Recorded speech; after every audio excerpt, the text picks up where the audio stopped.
If you are a beginner who wants to improve their game and skill, then you found the right video.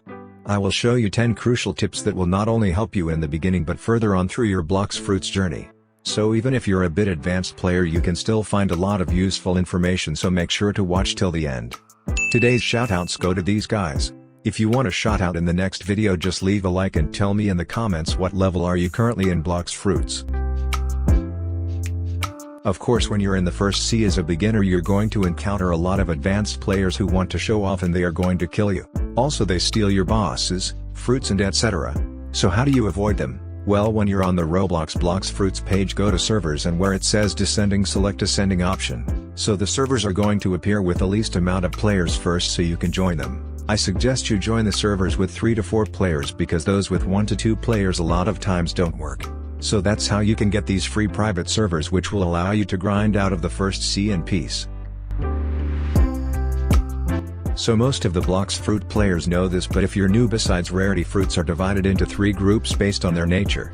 These 3 categories are beast, natural and elemental fruits. So which category is best for beginners? Well, it's 100% elemental fruits. Why? If you pass a certain level requirement, it's really small, it allows you to be invincible to your NPC enemies. This is really helpful in the first sea because normal enemies can cause a lot of damage compared to other seas. Now, what elemental fruits are good to be exact? The best one for you would be light fruit because of its travel capabilities, but also magma, flame and ice are really good alternatives. So yeah. So if you happen to roll a legendary fruit early on in the first sea, the first thing that comes to your mind would be to eat it. Which would be a really big mistake. And you may ask why? Well, first of all, it would be much more valuable if you store it and keep it till you reach 2nd or even 3rd sea, because you can trade it.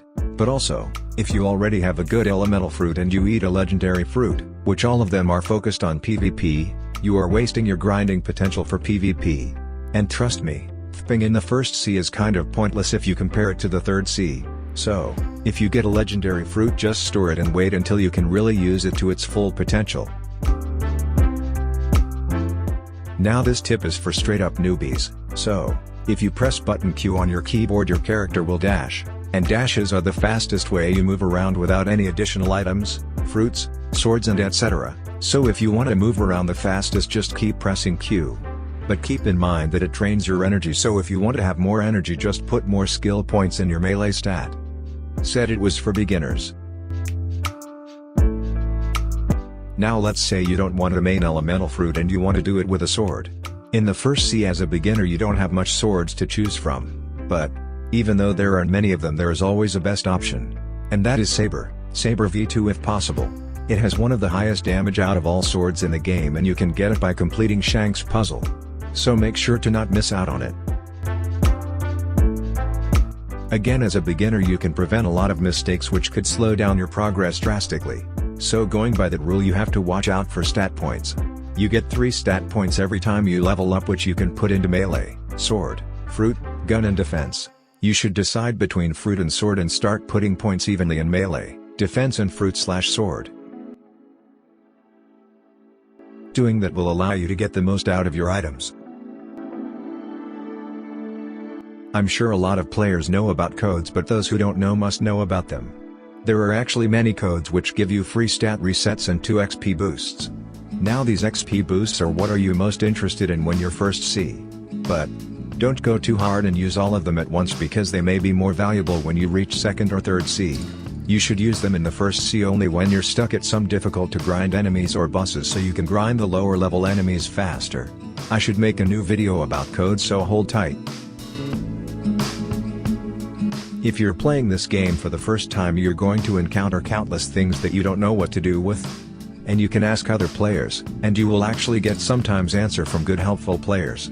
But, the fastest and safest way to gather necessary information is by visiting the Blox Fruits wiki. I use it always to make videos, and I will leave the link in the description if you want to check it out. So as a beginner you won't be making tons of money. So you have to manage that money smartly. One of the biggest money wasters is buying unnecessary fighting styles like Dark Step, Electro and etc. So what should you buy?